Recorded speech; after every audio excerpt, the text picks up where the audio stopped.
오늘은 스승의 주일입니다. 말씀 준비하면서 생각해 봤습니다. 성경에서 가장 큰 스승은 누구일까 생각했는데 가장 위대하시고 첫 번째 되는 스승은 예수님이십니다. 예수님이 스승이십니다. 요한복음 말씀하시기를 하나님이 보내신 자는 하나님의 말씀만 하나니 이는 하나님께서 성령을 한량없이 주심이라 말씀했습니다. 여러분과 저는 하나님의 은혜를 받되 믿음의 그런 만큼 받지만 우리 예수님은 하나님이 보내신 자예요. 예수님 스스로 말씀하시기를 하나님이 보내신 자는 하나님의 말씀만 하나니 하나님께서 그에게 성령을 한량없이 주심이라. 제한 없이 한량없이 성령을 주시는 거예요. 그러니까 예수님은 여러분과 제게 있어서 큰 스승인 거예요. 두 번째 스승은 누구인가 생각해 봤는데 베드로일까, 야고보일까, 요한일까, 바울일까 생각했는데 바울이라 스스로 결론을 내렸습니다. 고린도후서 12장 1절에서 3절에 있는 말씀을 보면 바울이 고린도 교인들에게 내가 부득불 자랑한다 하면서 자기가 받은 은혜에 대해서 간증하는데 내가 14년 전에 셋째 하늘에 올라갔었다. 내가 셋째 하늘에 올라갔었을 때 몸 안에 있었는지 몸 밖에 있었는지 나는 모르겠다. 그러나 하나님은 아신다 하면서 셋째 하늘 낙원 천국에 올라가서 경험했던 놀라운 사실들은 사람이 가히 이르지 못할 말이었다. 너무 엄청난 체험을 했기 때문에 사람이 가히 이르지 못할 말이었다. 바울은 고백하고 있습니다. 그러므로 바울은 3층 천을 갔다 왔기 때문에 영적으로도 깊은 분이고 가말리엘 문화에서 공부한 분이기 때문에 오늘날로 말하면 서울대학에서 공부한 분에 해당되는데 그러다 보니까 율법적으로도 대단한 분이고 영성으로도 대단한 분이 바울이었습니다.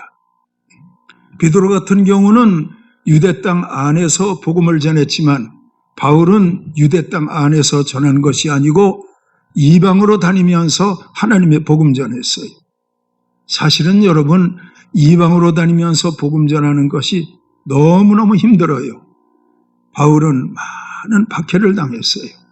그렇지만 박해를 당하면 당할수록 하나님은 더욱더 성령의 능력으로 강권적으로 역사하셔서 바울이 거룩한 하나님의 능력에 붙들려서 복음의 말씀을 전할 수 있도록 인도하신 거예요.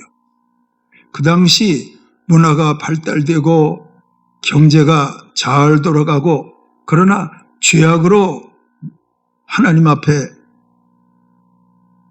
심판받을 수밖에 없었던 고린도에 가서 바울이 복음을 전하게 되는데 고린도 역시 악한 영들이 보통 역사하는 게 아니에요. 바울은 고린도의 에베소라고 하는 곳에 가서 말씀 전하게 되는데 그곳에 율법을 가르치는 한 회당에서 말씀을 가르치게 됩니다. 그랬더니 저항하는 세력이 얼마나 강하든지 결국은 회당에서 나와가지고 두란노 서원이라고 하는 어떤 학원을 빌려서 거기에서 2년 동안 있으면서 하나님의 말씀을 전했어요. 두란노 서원, 요즘에 여러분들 자녀들이 학원 다니잖아요. 그런 학원이 아니고 두란노 서원하면 이 두란노라는 이름은 그 당시에 유명한 철학자 이름이었어요. 그 철학자가 자기의 이름을 기념하기 위해서 건물을 지었는데 그 건물이 두란노 서원이라는 건물이에요. 이 건물이 바울이 들어가서 하나님의 말씀을 전했더니 2년 동안을 전했는데 유대인이나 헬라인이나 모든 사람들이 다 와서 하나님의 말씀을 듣더라 기록하고 있어요. 여러분, 바울이 무엇을 전했을까요? 여러분도 알다시피 바울은 십자가 외에는 전하지 아니하기로 했다. 십자가 외에는 알지 아니하기로 했다. 십자가에 못 박힌 예수만 전하기로 했다. 당연하지요. 십자가에 못 박힌 예수님 전한 거예요. 부활의 예수님 전한 거예요. 부활하신 예수님이 승천하셔서 우리 가운데 성령 보내셨고 그 성령의 능력으로 내가 복음 전하고 있다. 뭐 그렇게 전하지 않았겠어요? 그랬더니 많은 사람들이 복음을 전했어요. 여러분, 엄밀한 의미에서 바울이 이방 땅에서 복음을 전했기 때문에 오늘날 우리가 예수 믿는 거예요. 엄밀한 의미에서 생각하면 그렇다 이거예요. 그 바울이 여러분과 제가 볼 때는 예수님 다음 가는 큰 스승이에요. 그래서 오늘은 스승 바울이라는 제목을 가지고 여러분과 은혜를 나누게 되는데, 이 바울 스승은 디모데에게 말하기를 전도해라 이 말씀했어요. 또 이 말씀은 성경이 기록되어서 여러분과 저를 향하여 전도할 것 말씀하시고 있는 거예요. 바울은 전도하는 스승이었어요. 마가복음 1장 38절에 있는 말씀을 보니까 예수님은 자신을 말씀하실 때 전도하시기 위해서 세상 가운데 오셨다고 했어요. 이르시되 우리가 다른 가까운 마을들로 가자 거기서도 전도하리니 내가 이를 위하여 왔노라 하시고, 여러분 따라해봐요. 내가 이를 위하여 왔노라. 여러분, 예수님이 이 세상에 오신 세 가지 목적이 있는데 그 중에 하나가 전도하는 것이 예수님 목적이에요. 내가 이를 위하여 왔노라. 마을들 나가서 전도하자. 내가 이를 위하여 왔노라. 예수님 전도하러 오시고, 또 예수님 뭐하러 오셨는지 아세요? 귀신 쫓기 위해서 오셨어요. 또 예수님 왜 오셨지요? 여러분과 저를 위해서 대속물 되시기 위해서 십자가에 죽으시기 위해서 예수님 오신 거예요. 전도하기 위해서 오셨고 귀신 쫓기 위해 오셨고 십자가에 죽으심으로 우리의 죄의 문제를 해결하시기 위해서 예수님이 온 거예요. 그러면 예수 믿는 여러분과 제가 예수님이 이 땅에 오신 목적이 여러분 안에 이루어져야 되잖아요. 그게 예수 믿는 거잖아요. 예수님이 이 땅에 오신 목적이 나와는 상관이 없어. 나는 예수 믿어서 복을 받아야 돼. 그거는 예수님이 이 땅에 오신 목적이 아니에요. 나는 전도하러 왔다. 우리가 전도하면 돼요. 나는 대속물 들어 왔다 말씀하셨으니까 십자가에 죽으신 예수를 나의 구주로 영접하고 우리가 죄를 자백하고 죄 사함 받으면 십자가 죽으신 예수님의 목적이 우리 안에 이루어진 거예요. 예수님이 귀신 쫓으러 왔다, 내 이름으로 귀신을 쫓으며 말씀하셨다면 우리가 성령으로 충만해서 예수의 이름으로 귀신 쫓고 영적 싸움의 승리자가 되면 예수님의 이 땅에 오신 목적이 우리에게 이루어진 거예요. 예수 믿는 건 그런 거예요. 예수님이 이 땅에 오신 세 가지 목적이 분명한데 어리석게도 우리는 딴 걸 붙들고 내가 예수 믿겠다 이렇게 생각하고 있는데 아니에요. 우리는 말씀대로 믿어야 돼요. 다시 말씀을 드립니다. 전도자가 되기를 축복합니다. 귀신 쫓기를 축복합니다. 죄의 문제가 분명하기를 주의 이름으로 축원합니다. 그게 예수님을 믿는 겁니다. 그 예수님이 여러분과 저를 향해서 말씀하시고 전도에 대해서 강조하고 계심에 요한 사도행전 1장 8절에 보면 예수님의 마지막 지상 명령이 뭐예요? 너희에게 성령이 임하여 권능을 받으면 예루살렘과 유다와 사마리아와 땅끝까지 이르러 나의 증인이 되리라. 예루살렘과 유대와 사마리아와 땅끝까지 이르러 나의 증인이 되리라. 여러분, 그게 여러분 예수님의 명령이고 예수님의 유언이에요. 유언. 여러분들이 돌아가실 때 유언을 남길지 안 남길지 나는 그건 모르겠어요. 그러나 만약 유언을 남긴다면 그 유언이 녹음되고 녹음된 유언은 법적으로도 효력을 발생할 수 있는 거예요. 그 예수님이 여러분과 저를 향해서 유언을 남기신 거예요. 예수님이 죽으시면서 남긴 유언이 아니고 구름 타고 승천하시기 직전에 육신의 모습으로 세상에 마지막 계시면서 유언 남기신 것이 뭐라고요? 예루살렘과 유대와 사마리아와 땅끝까지 이르러 내 증인이 되라 이 말씀하신 거예요. 그래서 바울은 이방 땅에 다니면서 복음의 증인이 된 거예요.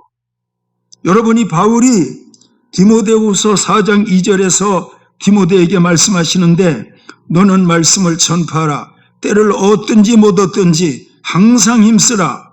범사의 오래 참음과 가르침으로 경책하며 경계하며 권하라. 너는 말씀을 전파하라. 때를 얻든지 못 얻든지 전파하라.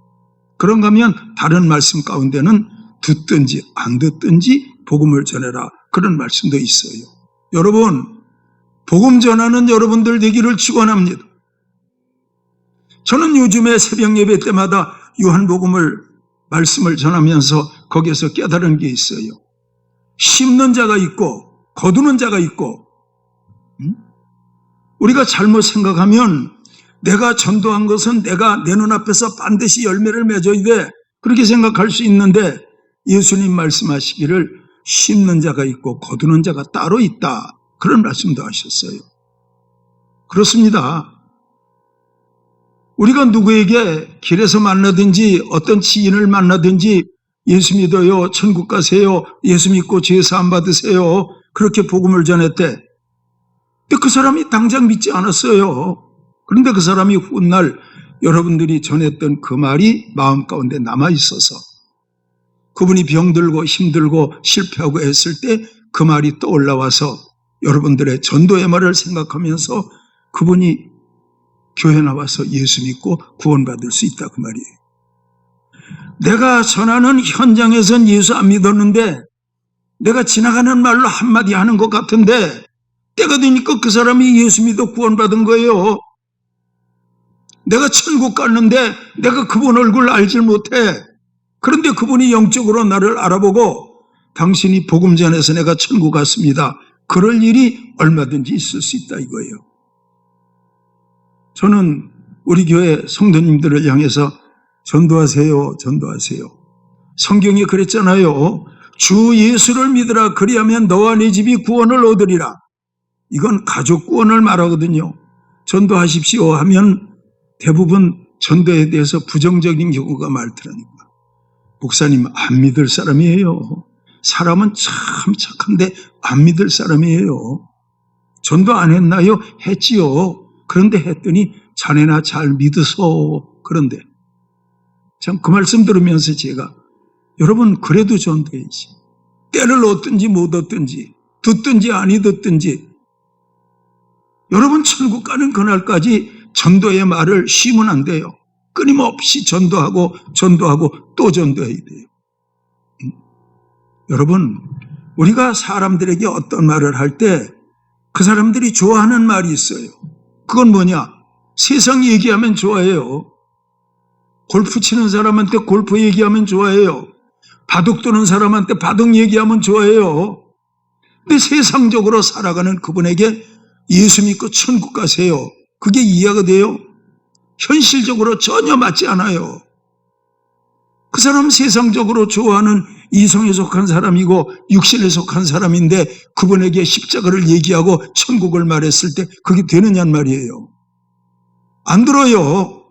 그러나 그래도 예수 믿고 천국 가세요 이렇게 말해 놓으면 하나님께서 그 사람 마음 가운데 언젠가는 들었던 말씀 떠올리게 하시고 그가 교회 나오고 예수 믿고 그 영혼이 하나님 앞에 거두어지는 알곡이 될 수도 있다. 성경은 여러분과 저에게 그렇게 말씀하시고 있는 거예요.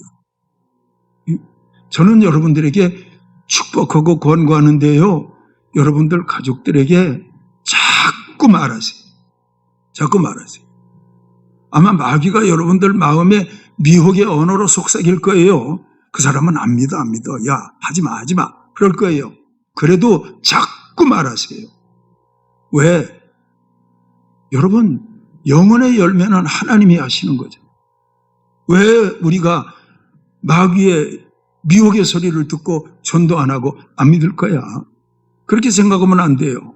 자꾸 말해서 한 번만 나가죠. 한 번만. 자꾸 말해서 그분의 마음이 여리고성 무너지듯이 무너지고 그분이 교회 나와서 그 영혼이 구원받으면 얼마나 좋아요.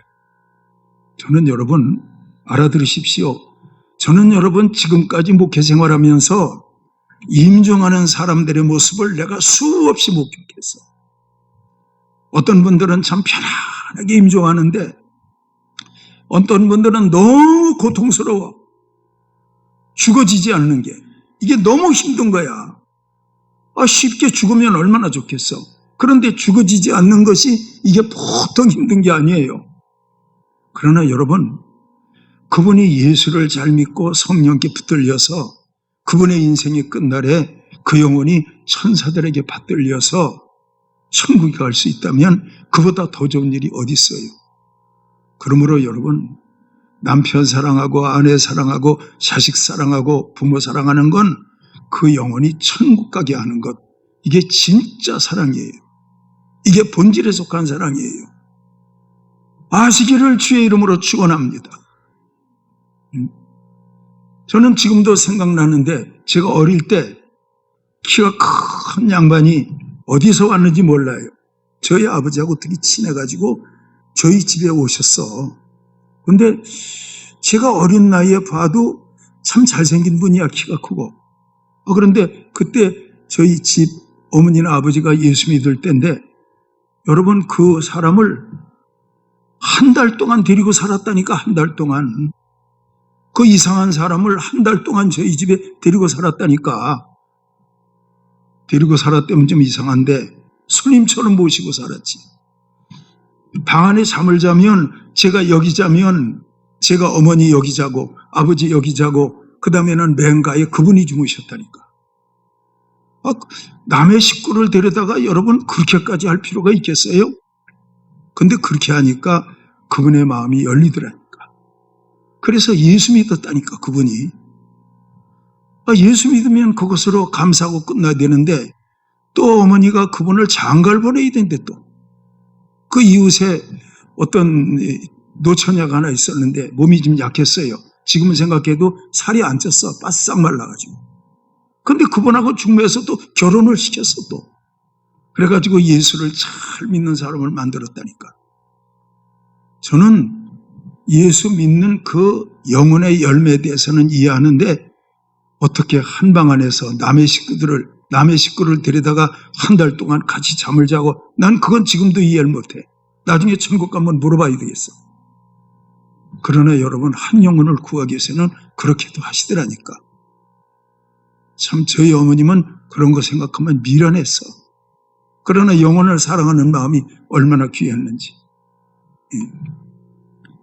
여러분, 여러분들의 남편이 예수 잘 믿기를 주의 이름으로 축원합니다. 여러분들이 모든 부부들이 예수 잘 믿기를 축원해요. 여러분 잘 한번 들어봐요. 하나님께서 우리의 영혼을 찾으시는 날이 20년 후에 30년 후에 그런 소리 말어. 언제 우리의 영혼을 찾을지 누가 알아? 알겠습니까? 저는요, 살아가다 보면 아픈 분들을 만날 수가 있는데 그분들이 다 건강했던 분들이야. 그런데 어느 날 아파가지고 아이고 나 요새 아파. 나 이렇게 될 줄 몰라서 그런 얘기 들을 때가 많이 있다니까. 이 사람들은요, 자기 일을 몰라. 실패할 것도 모르고 사도할 것도 모르고 아플 것도 모르고 아무것도 몰라. 그러니까 우리는 천국 갈 준비는 항상 되어 있어야 돼. 아시겠습니까? 여러분, 주의 이름으로 축복하는데요, 전도하는 여러분들 되기를 주의 이름으로 축원합니다. 때를 얻든지 못 얻든지, 듣든지 안 듣든지 복음 전해라. 이게 바울이 삼층전까지 갔다 오고 예수님을 빛으로 만난 바울이 자기가 확실하게 눈으로 본 것을 자기의 말로 내놓는 거예요. 바울처럼 영적으로 충만한 분이 어디 있어요? 그분이 뭐라 그래요? 듣든지 안 듣든지, 때를 얻든지 못 얻든지 복음 전해라. 왜? 천국 가야 하니까. 알겠습니까? 여러분, 예수님이 말이죠, 잘 들어봐요. 예수님이 내 눈이 범죄하면 눈을 빼고 천국 가라. 내 손이 범죄하면 손을 끊고 천국 가라. 온몸이 성하고 지옥 가는 것보다 차라리 불구자가 되어서 천국 가는 것이 낫다. 그런데 사실은요, 여러분, 천국은요, 몸에 장애를 가졌어도 생명부활로 나올 때는 완전한 건강한 몸으로 나오는 거예요. 여러분, 전도에서 사랑하는 가족들 모두 예수 믿게 하시기를 주의 이름으로 축원합니다. 하나님 교회 나가는데요. 교회 나가는 것보다 중요한 것은 성령 받아서 바로 믿어야지. 알겠습니까? 저는 지금도 가정 예배 드릴 때 그런 기도해요. 믿으면 잘 믿게 하시고 잘 믿으면 은혜 받아서 성령의 인도를 따라 바로 믿게 하옵소서. 그 기도를 저는 항상 합니다. 여러분, 바울의 부탁이면서 주님의 부탁이에요. 전도해서 천국 가게 할 수 있기를 주의 이름으로 축원합니다.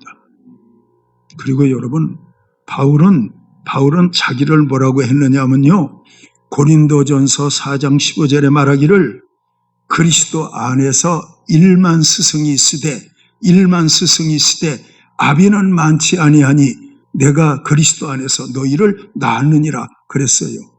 1만 스승이 있대요. 여러분들 생각할 때 스승하면 단어가 좀 고상하잖아요. 근데 성경에서 스승은 무슨 뜻이냐면, 그 바울 시대에는 로마가 세계를 지배하던 때잖아요. 그러니까 로마가 어떤 나라를 정복하면 그 나라 사람들을 포로로 잡아오잖아요. 그럴 때 포로 가운데는 그 나라에서 지도자급에 속한 사람, 똑똑한 사람들도 포로로 끌려올 수 있잖아요. 그 포로를 데려다가 노예를 삼은 거예요, 로마인들이. 그 노예를 어디에다 썼냐? 로마에 살고 있는 그 로마인들의 자녀들 교사로 썼다니까. 아이들 공부하는데 데리고 가고 데리고 오는데 그 노예 교사들이 그 일을 했어요. 주인의 자녀들을 등교시키고 하교시키는데 그 노예들이 그런 일을 했다니까. 그런데 그 노예들을 뭐라고 불렀냐? 그 노예들을 스승이라고 부른 거예요. 알고 보면. 우리가 생각하는 스승의 개념과 그 당시의 스승의 개념과는 많이 틀려요. 바울이 말하기를 그리스도 안에서 그런 1만 스승이 있지만 나는 그렇지 않아. 나는 내가 너희를 낳았다고. 이게 중요한 거니까. 낳았다고. 여러분, 낳는 것은 해산의 과정이 필요하잖아요. 고난의 과정이 필요하잖아요. 바울은 복음을 전하면서 이방에 다니면서 교회를 세우면서 해산의 과정을 다 겪으면서 많은 교회들을 세우고 많은 영혼들을 하나님 앞에 바로 세웠잖아요. 그게 바울이 한 일이었어요. 바울이 복음 전하는 가운데서 갈라디아 교회가 있었는데 그 갈라디아 교회는 잠깐 사이에 세워진 교회예요. 근데 바울은 여러분들이 알다시피 순회 전도자이잖아요. 한 곳에 있지 못하고 다른 곳으로 옮겨 다니고 그러는데 바울이 소식을 들으니까 갈라디아 교인들이 예수님을 잘 믿었는데 그 교회에 유대인 율법주의자들이 들어와서 그 교회에 흙탕물을 일으키기 시작했다는 거예요. 그게 뭐냐면 예수도 잘 믿어라. 그렇지만 율법도 지켜라. 하나님의 모세의 율법을 지켰고 예수를 믿고 다 중요한 것이다. 그렇지만 율법을 무시하고 예수만 잘 믿는 것보다는 율법도 잘 지키고 예수도 잘 믿으면 얼마나 좋으냐. 여러분, 그렇게 했다는 거예요. 언뜻 들으면 그럴듯해요. 율법도 잘 지키고 예수도 잘 믿고. 근데 여러분, 예수를 잘 믿으면 그 안에 율법도 다 들어가 있는 거예요. 여러분들이 언젠가는 깨달을 때가 와. 우리 한번 따라해봐요. 예수를 잘 믿으면 율법을 완성하신 예수님이 그 믿음 가운데 들어가 있다. 그런 거예요. 여러분, 예수님이 이 땅에 오셔서 율법대로 사셨잖아. 예수님이 율법대로 사셨어. 예수님이 죄를 범하시지 않았잖아. 율법대로 사셨어. 그리고 율법의 요구대로 여러분과 저를 위해서 십자가에 죽으셨어. 근데 그 예수가 율법을 완전히 이루기 위해서 십자가에 죽으셨는데 그 예수를 내가 영접하면 내가 예수를 영접해서 믿는 믿음 가운데 율법도 들어가 있는 거예요. 아시겠지요? 잘 이해가 안 될 때는 그냥 아멘하면 돼. 예, 아멘하면 돼. 예. 요전에 보니까 어떤 그림이 그게 나오더라니까. 어떤 아이가 약을 안 먹으려래, 약을. 그러니까 어머니가 그 아이 앞에 통닭을 이렇게, 통닭을. 약을 안 먹으려니까 통닭을 이렇게 하니까 그 아이가 통닭이 이렇게 지나가니까 아이가 입을 탁 벌리더라니까. 그리고 통닭은 싹 빼고 약만 딱 집어넣으니까 그 아이가 약을 먹으면서 인상을 팍 쓰더라니까. 그래서 저 어머니가 참 지혜롭다 그랬어요. 아이를 속이는 거죠. 근데 여러분, 우리가 아실 게 있어요. 예수님이 율법대로 사셨잖아. 예수님은 마음도 죄를 짓지 않았잖아. 행위도 죄를 짓지 않았잖아. 왜? 아담의 영적 유전자가 아니에요. 예수님은 성령으로 오신 하나님의 신성의 하나님이에요. 그러니까 예수님 죄를 짓지 않고, 그리고 여러분과 저를 위해서 십자가에 죽으셨잖아. 그러니까 율법을 완전하게 이루신 예수님을 내가 믿음으로 영접하면 믿음 안에 율법도 있는 거예요. 알아들으시기를 축원합니다. 그런데 이 갈라디아 교인들이 다시 율법으로 돌아간다는 거예요. 그때 바울이 너무 화가 나가지고 어리석도다 갈라디아 사람들아, 너희가 어떻게 해서 성령으로 시작했다가 육체로 마치겠느냐. 바울이 막 분노하잖아요. 바울이 분노했다고요. 그리고 바울이 무슨 말씀을 했는지 아세요? 내가 너희를 위하여 해산하는 수고를 또 한 번 해야 되겠다.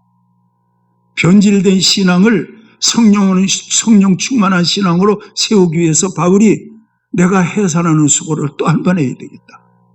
전에도 그리스도 예수 안에서 내가 너희를 낳았는데 이제 너희가 다시 율법으로 돌아가려고 하니까 내가 너희를 위해서 해산하는 수고를 또 한 번 해야 되겠다. 그게 아비 같은 스승이요. 알겠습니까? 여러분, 제가 이 목회 해보니까요, 목회 적당히 해도 돼요. 그런데 목회라는 건 성령께서 주시는 성령의 감동을 따라 하려면 늘 기도해야 되고 성경 보고 기도해야 되고 성경 보고 그렇게 해야 된다니까. 여러분들은 말씀 준비하는 거 쉬운 거 같습니까? 부르짖고 기도하는 거 쉬운 거 같습니까? 그게 여러분 알고 보면 해산의 수고예요. 그 과정을 통해서 복음이 증거되고 그 과정을 통해서 여러분들의 영혼을 바로 세울 수 있는 거예요. 아시겠습니까? 바울이 갈라디아 교인들을 보면서 너희 때문에 해산의 수고를 또 한 번 해야 되겠다 그랬는데, 제가 성경을 읽으면서 해산의 수고가 어디에 나왔는가 묵상하면서 연구했더니, 여러분, 예수님이 십자가에서 죽으시기 위해서 겟세마네 동산에서 기도하는 것이 해산의 수고더라니까. 겟세마네 동산에서 땀방울이 변해 핏방울 될 때까지 예수님이 그 겟세마네 동산에서 기도했던 게 해산의 수고예요. 그 수고를 통해서 십자가로 승리한 거예요. 그게 예수님 해산의 수고예요. 또 해산의 수고가 어디 있는가 제가 연구해 봤더니 해산의 수고가 야곱의 기도라는 거니까요. 야곱이 기도하잖아요. 밤새도록 천사와 씨름하잖아요. 야곱이 천사에 이겼습니까? 아니요, 진 거예요. 어떻게 이겨요? 천사가 하나님의 이름으로 왔는데 야곱이 어떻게 이겨요? 한도뼈 부러졌는데 뭐 이긴 거예요? 그게 진 거지. 여러분들이 여기서 아실 것은 하나님이 준 거예요. 준 거예요. 여러분, 유치원 다니는 아이와 아버지와 팔심을 했는데 그 아버지가 이겼어. 대단한 승리입니까? 그 아버지는 바보예요. 그 아버지는 아이에게 저주이 돼요. 알겠지요? 야곱과의 씨름에서 하나님이 져준 거예요. 져준 거예요. 그리고 내 이름이 뭐냐 물은 거예요. 이름 바꿔주었잖아요. 그러니까 에서의 문제가 해결된 거예요. 여러분 잘 들어요. 영적인 설교예요. 에서의 문제가 해결됐다는 것은 사망의 문제가 해결된 거예요. 야곱이 해산하는 천사와 씨름하는 기도를 통해서 에서의 사망 권세를 해결했다니까. 예수님이 여러분과 저를 위해서 겟세마네 동산에서 기도하시면서 십자가 지는 해산의 고통을 이길 수 있는 엄청난 승리가 겟세마네 동산에서 왔잖아요. 그래서 힘수가에서 더욱 간절히 기도하니 땀이 땅에 떨어지는 핏방울 같이 되더라. 그 다음이 뭐예요? 사자가 하늘로부터 나타나 힘을 돕더라. 그래서 십자가에 승리한 거예요. 우리 한번 따라해봐요. 사자가 하늘로부터 나타나 힘을 돕더라. 그래서 십자가의 승리가 우리에게 주어진 거라니까요. 그래서 여러분, 한 영혼을 전도해서 한 영혼을 성령 받게 만들고 한 영혼을 알곡의 신앙으로, 생명부활의 신앙으로 하나님 앞에 드린다는 것은 그만큼 목회자가 해산의 수고를 해야 되는 것이지 그냥 되는 거 아니에요. 그래서 여러분, 바울은 참 귀한 스승이에요. 아비 같은 스승, 전도하는 스승, 해산에 수고하는 스승, 그 주어에 나와 있잖아요. 참 귀한 스승이에요. 그리고 여러분들, 설교를 마무리하면서 여러분들에게 말씀드리겠는데요. 부모된 여러분들이 자녀들에게 스승이 되기를 주의 이름으로 축원합니다. 예? 부모된 여러분들이 자녀들에게 스승이 되어야 돼요. 알겠지요? 믿음의 아내가 남편에게 스승이 되어야 돼요.